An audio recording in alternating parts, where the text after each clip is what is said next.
Welcome, Clarets and Blue believers, to another episode of Clarets Chat, where we're chatting everything Burnley FC. Kyle Walker's fast, but can he outrun time itself? And we're talking potatoes with Jaden Anthony. Rich, what are you doing? YouTube. No.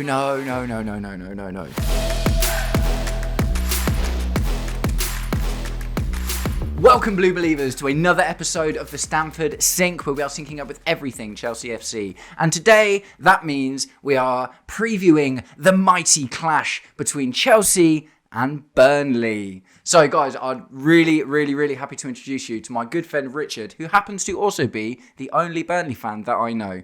So, we're going to talk about a bit about Burnley today, a bit about Chelsea, a bit about how everyone's doing, and a bit about how we think the game's going to come out. Not going to lie, actually loving this, because I normally have to do actual research about the team before I do this, but I can just offload it to Rich today, so it's all good. So, guys, before we get started, Rich, how are you doing, sir? I'm exceptional, thank you, Matt. Yeah? Yeah, having a great time. Feeling good about Burnley, good about the season?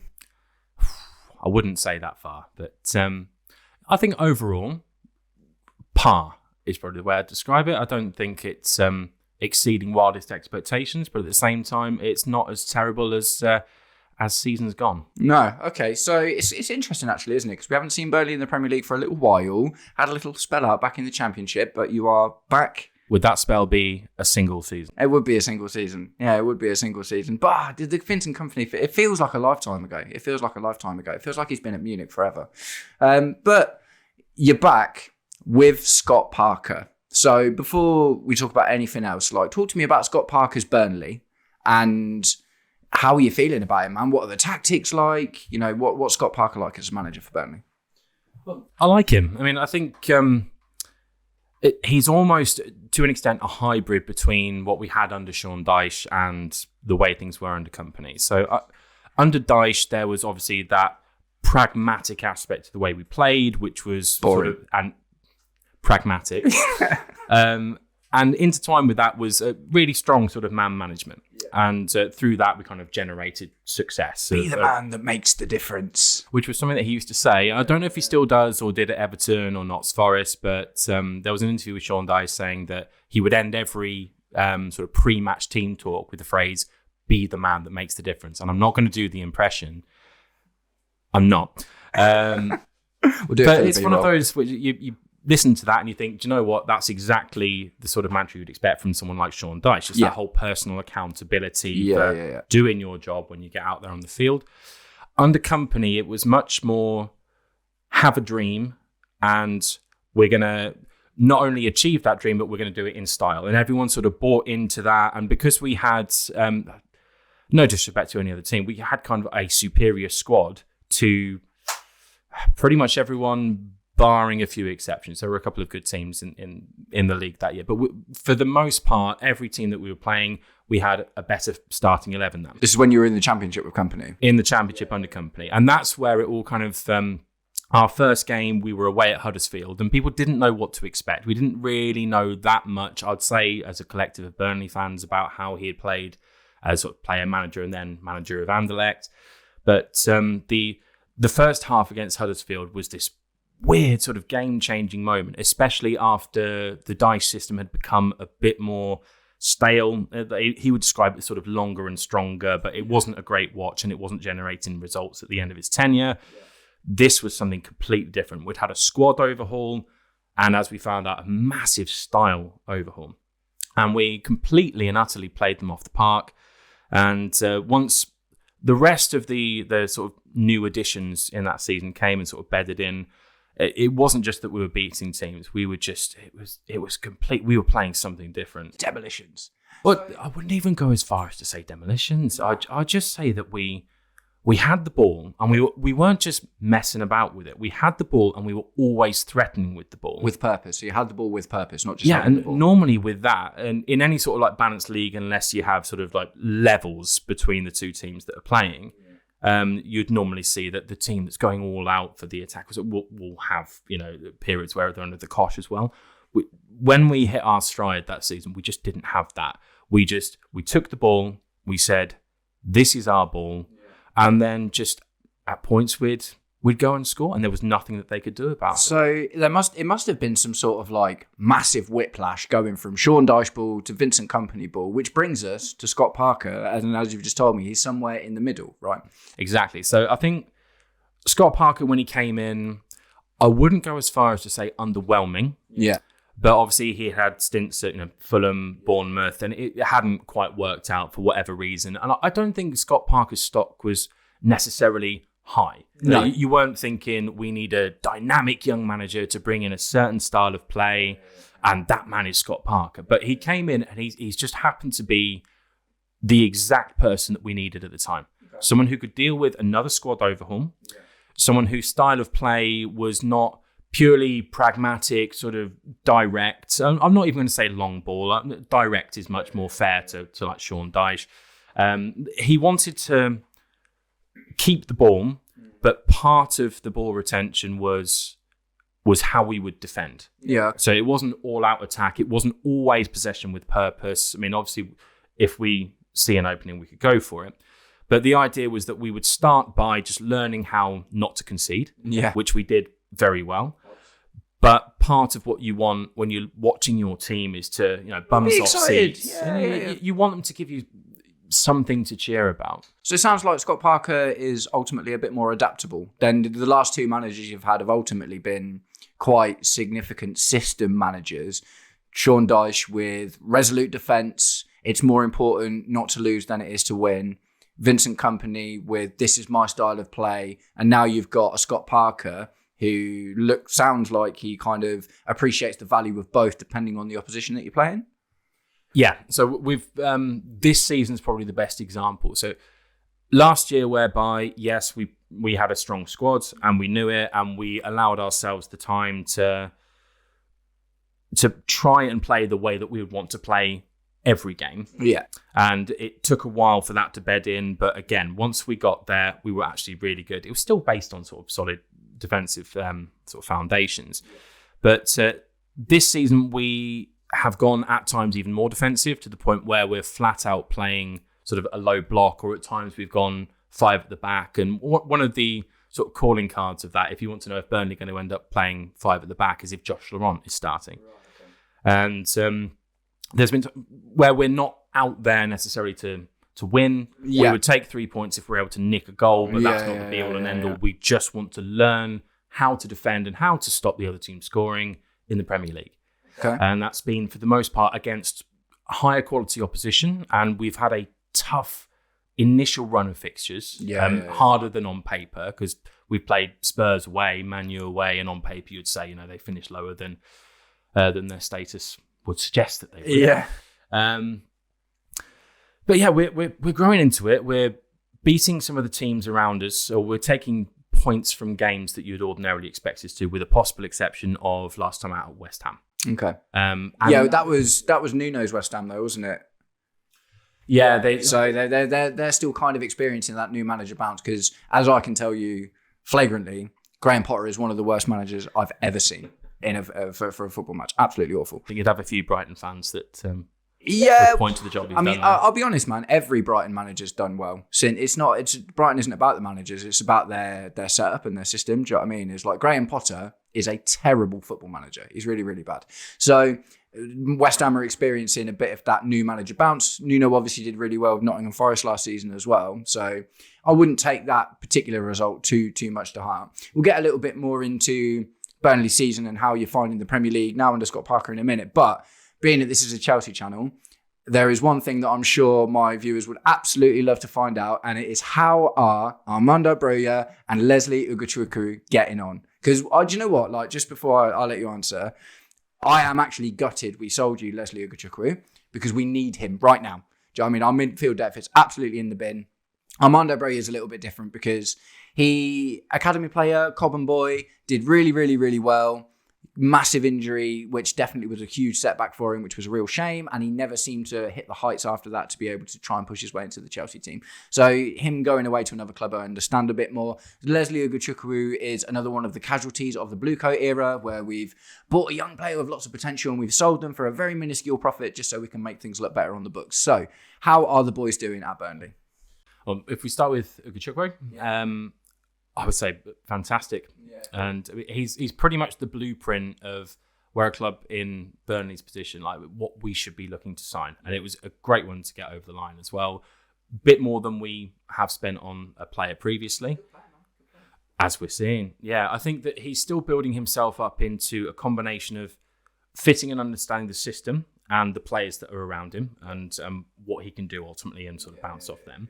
And building up fitness as well. At the moment, he's probably getting to about 60, 70 minutes or so before like kind of flags and has to go off. But in terms of what he brings to the table, there's just a combination of things. So there's the stature and the strength that he's got, which isn't something that Burnley have really had in midfield to Premier League standard for a long time. It's normally your bookends, isn't it? It's normally your centre-backs and your strikers that are the big bulky ones. Oh, exactly. Especially again under the Dyche era as well. For sure. We've had like James Tarkowski, Ben Mee, and then you Ashley Barnes. And the American hero that is Ashley Barnes. And there you are. You don't need a midfield other than to run back and forth and pop in the occasional tackle. Yeah. But with Ugochukwu, we've got someone who's comfortable in possession, is able to hold up even in the middle of the park, able to distribute either simply or pick nice passes. And it's just something that Burnley fans are not accustomed to seeing. And the fact that he's still so young as well. And, the injury record, it's just, he seems to be building and building. And game on game, he's playing longer. He's having more of an impact, seeing more of the ball. And in terms of a signing, it's not exactly like a flying winger is going to beat his man, but in terms of a signing, he's one of the most exciting prospects that we've signed on a permanent deal. Wow. Bold statement. He was always obviously quite low in the Chelsea rung, and he was always looking like he was kind of third choice or something like that. But just because of how our midfield depth has been this season, I'd love to see Leslie Ugochukwu at the moment, man, because we bought Dario Asugo, who was ultimately going to be that Moises Caicedo backup, right? And that just seems silly now when we spent 20 mil on Dario Asugo, got injured in his first international duty, surgery the next day, and he's been injured ever since. I think hopefully he'll be coming back in January. And Moises Caicedo has just had to play every single game after game after game after game. And he's not even training every day. This is the crazy thing. So we are so thin in our midfield depth at the moment. I see Leslie Ugochukwu at Burnley, and I'm like, oh man, bit of that. That would have been all right. I don't think Burnley have had a player that's the envy of any Chelsea fan before. We'll absolutely take it. It's not even so much about it being the envy. Do you know what I mean? It's just like we had him. Do you know what I mean? We had him and he was there and we were like, no.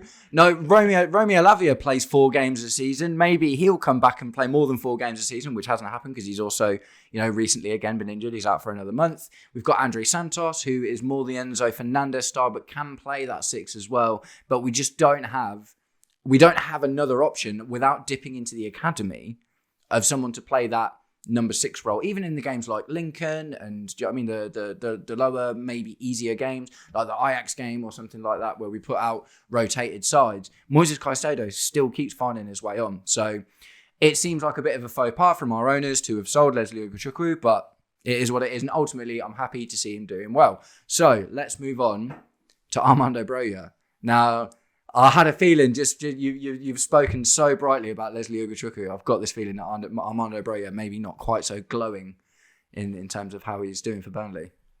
You can't compare the start of Broja to Ugochukwu simply because Broja had no pre-season at all. Yeah. So he's already on the back foot in terms of his fitness before he can build up and then again become a part of a team, gel with teammates, learn all of that stuff. Yeah. I mean, I don't think anyone's really questioning that he's a good player and there's a hell of a lot of potential in there. And I didn't realise as well that the sort of stature of the man, he's still a big presence up front, but he's surprisingly mobile. And those are the kind of things that he's shown. What he is completely lacking is touch and confidence. Yeah, his minutes have been limited, and again, you could understand why. I'd actually say that, Lyle Foster and Zian Fleming actually more recently, the last couple of games, they've been performing well enough that even if if Broja was raring to go, perfect for 90 minutes. It would probably still be a struggle for him to actually get into that starting 11. I think that jury's out. It's probably the best way of describing it because it's. Has he scored yet? No. Okay. He nearly connected with one, which could have gone in. Yeah. But that's probably about as close as it's been thus far. Okay. Does he when he's getting minutes and opportunities, is he being brought on at the end of games? Is he getting starts in, the odd game for rotation or something like that? Like, how are you using him? At the odd cup game, at the moment, again, he's not playing the full thing. And this was probably slightly earlier in the season when everyone was aware that he's there to get some sort of competitive football, just to get some minutes under his belt. So again, I think people aren't going to judge him too harshly. I don't think the Burnley fans have done thus far. Yeah. Everyone knows the situation. Everybody knows the potential. Everybody knows that we're still Burnley at the end of the day. We're not going to bring Erling Haaland in, are we? Someone who hits the ground running. No, but you had like a Danny Ings, and you've had a few like Kieran Trippier, and you've had a few players that have gone on to do great stuff, man. Do you know what I mean? Burnley has been a breeding ground for a couple of really important players over the Premier League over the last few seasons, so definitely not impossible. No. We knew what we were getting, and what we were getting was potential for Broja. And we have signings which are in for immediate impact. There are signings that we bring in as like sort of potential who by the time we reach the Premier League have had that chance to get themselves up to speed. Danny Ings would be a really good example of that. It took him a couple of seasons to get there in the Championship before he then formed a brilliant partnership with Sam Vokes. Sam Vokes, oh man, that takes me back. The worst thing actually I think about this was the first season we were in the Prem under Sean Dyche was that Sam Vokes got I think it was an ACL. At the end of the Championship season, and then wasn't there to partner Danny Ings for that full Prem season, because the two of them were absolutely magic together. And we had Kieran Trippier as well at the time, who was there to help with the supply. But Broja, everyone knows its potential. He's not quite showing it yet, but the tools are there. The time is there. Fitness is a massive thing for Broja as well. Do you know what I mean? He's been so in and out of fitness like over the last 3 or 4 years. Do you know what I mean? It might just be taking him warming up. And I think the thing is, when you're a young player at Chelsea as well, that's got to be really, really hard for your mentality and your confidence, because you know that you're expendable at the end of the day. And he has ended up being that guy. So I always think that being brought in by a club that is willing to invest in you and put time into you is going to be better for someone like Broja, do you know what I mean, who can eventually warm into the Burnley fans in the stadium and, do you know what I mean, eventually kind of feel a bit more at home than maybe he ever did at Chelsea, even though I think he grew up in London. I can't remember what country it is he plays for, but he's elected to play for another country, but I'm pretty sure he grew up in London. It sounds like the sort of thing that I should know off the top of my head. Yeah. It really does. Yeah. Well, he's your player now, mate. He's your player. Yeah. Right, so it's good to hear the Chelsea boys are doing well. Obviously, Leslie Ugochukwu sounds like he's made a really big impact, and great to see that. Armando Broja sounds like he's the same player for you as he was for us at the moment, because we always looked at Armando Broja being like, oh man, look at what this guy's got. But, confidence, like you say, is a really, really big thing. So let's get back into Burnley's current Premier League season. Is it going better than it was under Vincent Kompany? You're 17th at the moment, I think. I think we're just outside the drop, but we're level on points, I think, with Notts Forest since they won their last game. I did my Premier League predictions earlier this season, and I got this one maybe completely wrong, but I actually saw Burnley as the only promoted team staying up, and I thought Brentford would go down. Not alone. At the moment, Burnley are looking like they can beat the drop. Sunderland have completely smashed everyone's expectations. So this is something I wanted to ask you about, as you and Sunderland have both been promoted at the same time. What was Sunderland like last year in the Championship? Was it really evident that they were going to go on to have this absolutely unbelievable season? As obviously they've bought really well, don't get me wrong, but they really, really well. Like, they've bought really, really well. But were they this good in the Championship last season? And how does that feel watching Sunderland do so well and Burnley kind of struggling to beat the drop again? I think in terms of last season, and I don't think there'll be too much pushback from Sunderland fans on this as well, but last season they weren't in the same tier as Leeds and Burnley were. Right, okay. I mean, so fits and starts, and the obvious quality in some of the players as well. I mean, one which particularly stood out in the games against Burnley was Wilson Isidore. Yeah. You've got players like Dan Ballard, for example, who've obviously kicked on and now really showing themselves to be Premier League quality. Yeah.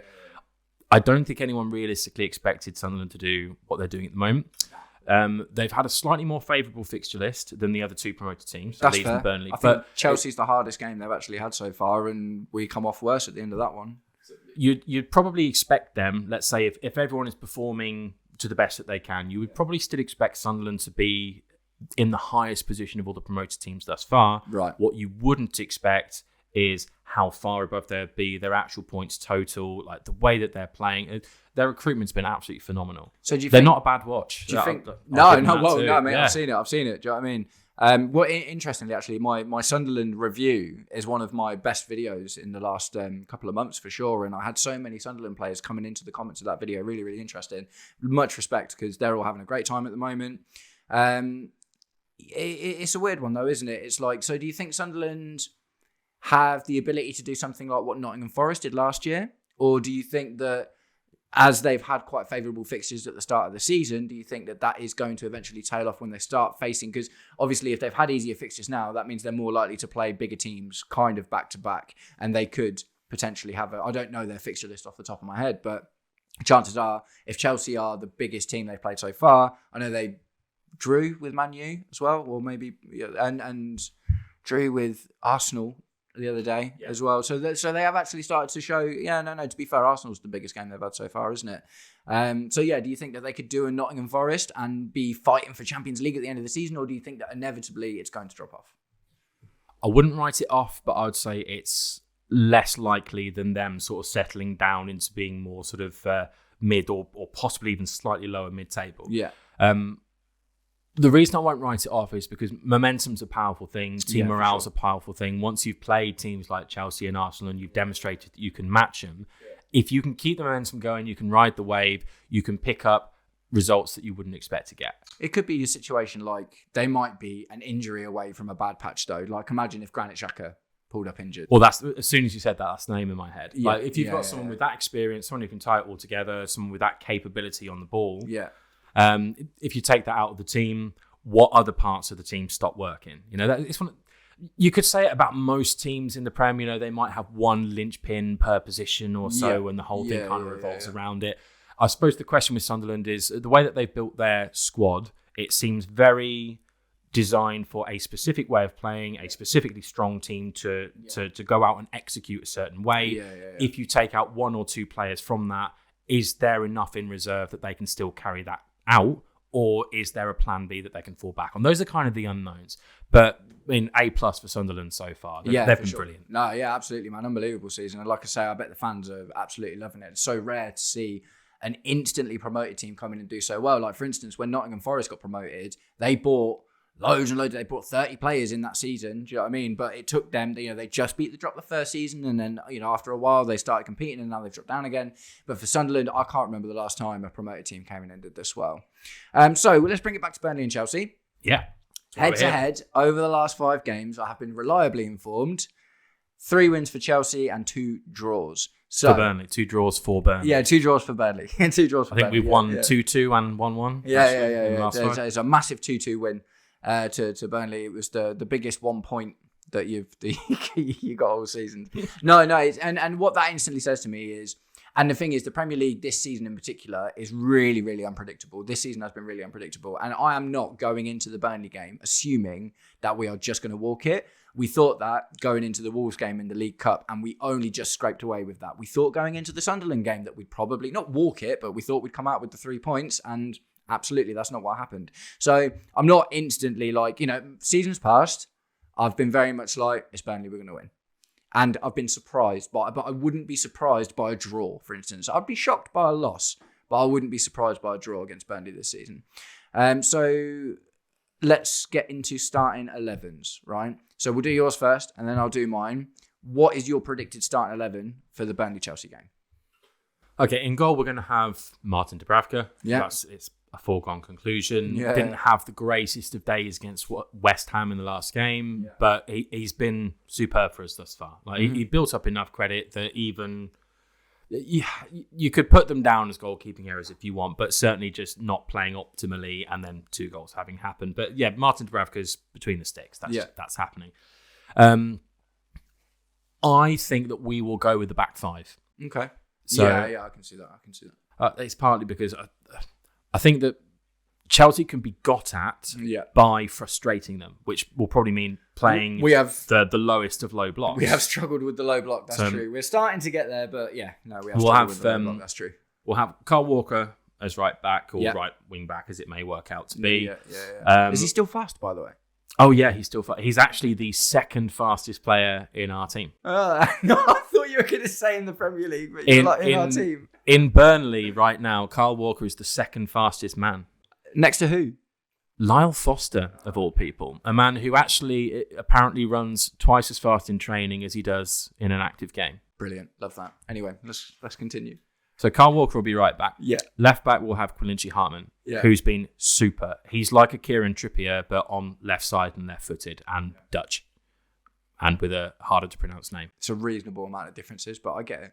No, but as a player, it's basically Kieran Trippier. In the middle, we will have Axel Tuanzebe, who's come into the team in the last sort of 3 or 4 games, kind of replacing Kalmar Ekdal. And he's done well, again, bringing himself up to speed. Like he's done nothing to justify losing his place. We'll have Maxim Estev, who is probably our best player. Yeah. And then I think we'll have Josh Laurent, which, as I said earlier, that will be the calling card for... We will play probably with a sort of fluid 5. Josh Laurent drops back. He helps in midfield, whatever it may be. I would fully expect him to be playing. We'll have Ugochukwu, and we'll have Josh Cullum. They'll be there in the middle. On the left, we'll have Jaden Anthony. Yeah. On the right, I'm going to say we will play Lum Chowner, just to give us a bit of sort of counter-attacking pace and threat. And we have been got at with, we've been cut through with counter-attacks by a few low-blocking teams before. It's definitely a thing that Scott will be aware of this. Yeah. He'll have done more due diligence than I dare say you have for the pod. But Scott's our producer, by the way. You'll see him in another video. And up top, I would say it could be a toss-up between Foster and Fleming. Okay. Partly because Foster has hold-up strength with pace that even outdoes Kyle Walker at 36, I think he is. Is he 36 now? Wow, that's mad. Yeah, and he runs like the wind. How many goals has Lyle Foster scored? 1. Which, if you think about it, it's almost 2.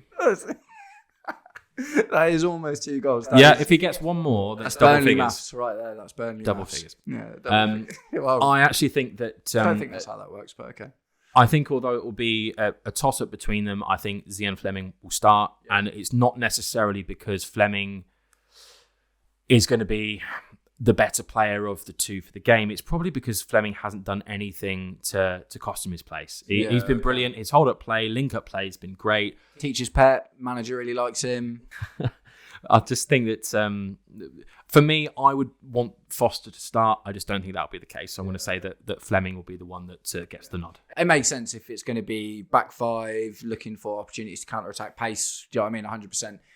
Depending on obviously who we put out, but we in the few low block teams that we've played, normally that's been the case. Do you know what I mean? So far as a long ball come over or a quick ball through the middle or something, and then a pacey striker runs onto the end of it and gets one away. That's definitely been the case. So the Chelsea team is this season in particular. Obviously, this is my first season as a YouTuber, but I've been obviously doing my own little predicted 11s for time immemorial when it comes to Chelsea, and this season has categorically been the hardest season to do them for. Have you got any right? Huh? Have you got any predicted starting 11s right? 10 out of 11 is my best. 10 out of 11 times you got it right? No. I've got 10 out of 11 players right a few times, but I've never got an 11 right so far.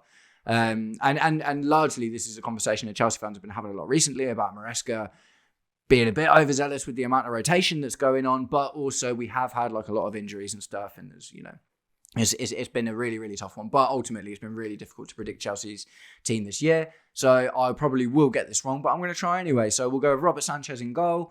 The goalkeeper situation is horrible this season because we've been gaslit into a situation where we want to see Robert Sanchez in goal. And Robert Sanchez is not a good goalkeeper.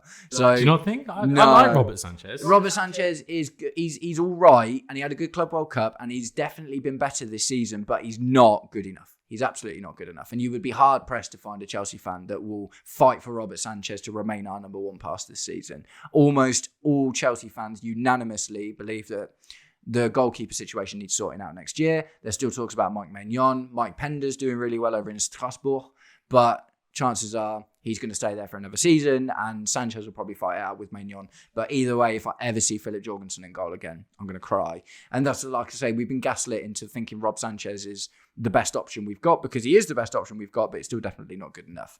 Right back, I'm going to go with Malo Gusto, actually, and this is largely because of our midfield depth. So, and, Reece James will be in the team, I think. But Malo Gusto has actually been doing really, really well recently. Scored his first ever career goal, which is unbelievable. Absolutely buzzing for him. So I think this is a tough one. I'm going to put Malo Gusto at right back, but Malo Gusto will play either right back or midfield, because that seems to be what happens.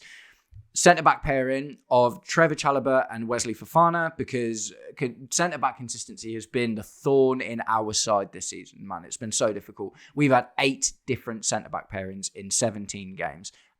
Madness, absolute madness. It's been so annoying. But that's largely due to injuries, and also the fact that Levi Colwill is out and he plays a really specific role in the team. I call it the Parsi Maguba. Does that have any relation to the Widdly Badman? Yeah, it's close. It's basically my way of talking about the position that Levi Colwill plays and Enzo Maresca's talked about it a lot. So we start with Enzo Maresca says Parsi Maguba. No, I say Parsi Maguba. Oh, okay. But it's just the type of player he is. So we start with the back 4, but what often happens is in attack we actually play with a back 3, and one of the centre backs falls into the middle. Normally Reece James or Marco Correa will fall back into right or left centre back, and Levi Colwill plays this advanced passing centre back role, which is really, really important to our build up. But we don't have him, and we don't really have anyone else that can play that position. So in terms of consistency, the best pairing we've seen so far this season seems to be Trevor Chalobah and Wesley Fofana. Wesley Fofana has obviously been struggling with injuries, but we've had another break, do you know what I mean? And he's been playing a bit, so hopefully that's going to be okay. And yeah, so I'm going for them as a centre-back pairing. Marco Correa, left-back, because arguably best left-back in the world. Picks himself. Yeah. Literally, so good, man, so good. The only other left-back I could argue that is in the conversation in world football with Marco Correa is Mendes from PSG. World football. In world football. I'll fight people, man. I'll fight people on that one. Come at me in the comments, by the way. If you disagree, if you've got some other peasant left-back that you think can keep it up with Marco Correa, then let's have a chat about it, man. I should clarify, when Matt says fight people, he means online. Yeah, I mean online. I'll lose in a physical fight. Definitely not physically. No, I will lose a physical fight with anyone, that's for sure. I'm a weak man. With a weak mind. Midfield, Moises Caicedo and Reece James. Reece James has played midfield several times this season, and fans don't love to see it, but the truth of the fact is he is actually really good at it. And when I say it can either be Reece James or Malo Gusto, because they are interchangeable in that midfield spot for this season. It depends on the kind of game that we're playing. Maybe Malo Gusto is a bit more likely because he's got so much energy and running, whereas Reece James is a bit more reserved, so he could maybe cause a bit more chaos, especially with that back 5. Having another player running that back 5 might be the way. But just for the sake of the vid, I'm going to say Reece James in midfield, Malo Gusto at right back. Centre attacking midfield, Enzo Fernandez. Now, there's massive disclaimers on a lot of these because Enzo Fernandez, João Pedro Neto, and another player aren't even training every day because of injuries, essentially. Moises Caicedo, is the other one. They don't train every day. Moises Caicedo will sometimes miss a week of training, but he still gets played every game anyway. But should he have recovered from his synovitis, I expect to see Enzo Fernandez in midfield, and this is largely because of lack of options at the moment. Pedro Neto on the right, Alejandro Garnacho on the left, who is really starting to warm up, man. Really, really, really starting to warm up. I wasn't super pro Garnacho before we bought him, but I did a lot of research into Garnacho before we bought him, and it completely changed my mind. I looked at his performance in a Man United team that were getting worse and worse as the seasons went on, and he was improving his stats year on year and became a really important player for them. 21 combined goals and assists last season, by the way, in a season where they finished 15th, by the way. So Alejandro Garnacho is getting goals and assists in the team right now. Awesome. And up top, I'll say João Pedro. Liam Delap maybe would be useful because he's a bit brutish and a bit of a bully, but he's just been a bit rusty, man. That's the truth. This wouldn't be the game for him anyway. No, I don't think so. I think that the player that, or players, I would say that I'd be most concerned about seeing line up against Burnley would be Esteval William. And I don't think he doesn't really get the starts in the Premier League at the moment. I suppose I should say off the bench, especially when last 30, we're starting to tire. I'm absolutely terrified of what he can do. And Garnacho. Those two Burnley players have this tendency to be rigid and formation driven because they're trying to make the best out of what they've got. And when you put a player who has sort of one-on-one talent or key pass talent in front of them, it tends to be the undoing of us. So either of those two are perfectly capable of it. I'm scared of Willian off the bench. Yeah. And I'm scared of Garnacho starting. Yeah. And that's what I think will happen. Esteval Willian has performed amazingly off the bench. I could do an entire video talking about Esteval Willian, man. This kid is unreal. A lot of Chelsea fans are really pushing and trying to pressure, through their media sense, whatever they can do. Why isn't he getting more starts? Why isn't he getting more starts? I think we're managing him perfectly. I think he's our joint top scorer this season at 18 years old without starting every single game. Let him cook, man. Just let him cook. And I also have a sneaky feeling that I think he might start the Barcelona game because, so Cole Palmer supposedly might be back in the team for the Burnley game as well. So there is a possibility that team or squad? The squad. That's fine. So, he might be on the bench. So there's a potential opportunity that towards the end of that game, Cole Palmer and Esteval Willian come off the bench. I'm not as worried about Cole Palmer as I am Garnacho or Willian. That's nuts. That's maybe the craziest hot take I've heard all this season. No, I just think through the middle, I think we're solid, and we always have been. We have a kind of long-standing tradition of being pretty robust within a certain sort of narrow framework, and then it tends to be wide players who, if they especially have the ability to cut in. He'll drift onto the left. He'll drift onto the right. Cole Palmer, mate. Cole Palmer's one of the best players in the Premier League. Do you know who'll drift with him? Josh Cullen. He doesn't know what's coming. You think Josh Cullen's going to lock up Cole Palmer in his cameo appearance from the bench? That's your prediction. I think Cole Palmer should be worried about locking up Josh Cullen. Oof. Interesting. Can't wait to see how that one goes. Right, man. That feels like a reason. Score predictions? Yeah, that's what I'm thinking. I think it's time, isn't it? I think it's time. I'm going to say 2-0 Chelsea. This feels like a 2-0 Chelsea to me. I think it'll be really difficult to play against. I think we'll have one good team goal and one set piece. Heart says we'll win another draw.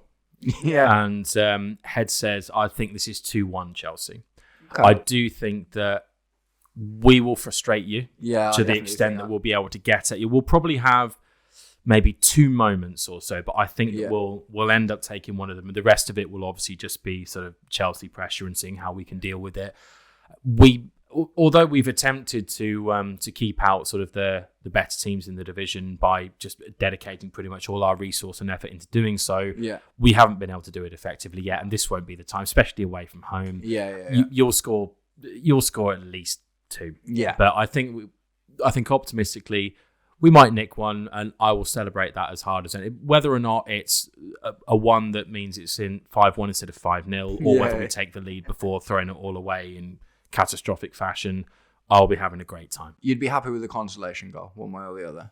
Or that false hope of we take a surprise lead before then losing 4-5-1. But I think 2-1 is where I'm going to... It's one of the things the boys need to get better at is reacting and knuckling down when the result's not going your way. Do you know what I mean? So if you do happen to get an early goal, that could make things quite difficult for us. Even when we score early, we don't always have the ability to capitalise on that. We scored 3 goals in that league game against Wolves. We went into half-time 3-0 and the game ended 4-3. Do you know what I mean? Absolutely nuts. So there's only one last thing that I want to ask you about Burnley in particular before we wrap up the video. And what is your prediction for Burnley's finish this season? Do you think you'll beat the drop? Do you think you'll just beat the drop? Do you think you might be able to crawl into a slightly higher place? Or do you think you're destined to go back down? Do I have to give specific position or just... in and around is fine. I think we will beat the drop. Yeah. I don't think you'll find a Burnley fan realistically at the moment who will say, we're definitely going down. Because performances have been encouraging enough, just against some pretty quality opposition. A few minor blips, not to the point that every week we're not showing any signs of there being anything about us. Yeah, okay. We have something. Yeah. And if that progresses throughout the season, I can see us avoiding the drop. Probably comfortably in the end, we might avoid it by sort of 6-7 points, but we'll probably finish 16th, 15th. Yeah, okay, I love that, man. And I kind of want that to happen, to be honest. I've already got it super wrong with my Sunderland prediction, so I would like Burnley staying up to be a prediction that I got right. And that feels like a pretty good place to wrap up the video, man. So, guys, thanks very much for sticking around until the end of the video. If you did, if you would like to see Rich start a Burnley-focused YouTube channel, drop it in the comments. If we can get 30 comments telling Rich to start a YouTube channel in the video, I'm going to make him do it. And I'm going to make it about door handles. Well, that's like what it's like to watch Burnley play. So, yeah, fair enough. Under Dice. Dice door handles. Buy them now. Do you ever struggle to open your door? Wicked. Good luck, mate. Extra challenge. Good luck. Dice door handles. Oh dear. What if I left you? No, okay. Yeah, no. Thank you very much for having me, mate. I appreciate it. Nice one, guys. And if you are enjoying the content and would like to see more, please do me the distinct honor of liking and sharing the video, subscribe to the channel, or just roast Rich in the comments, whatever gets you through your day. Nice one, guys. Have an absolutely wicked day. Take it easy. Peace.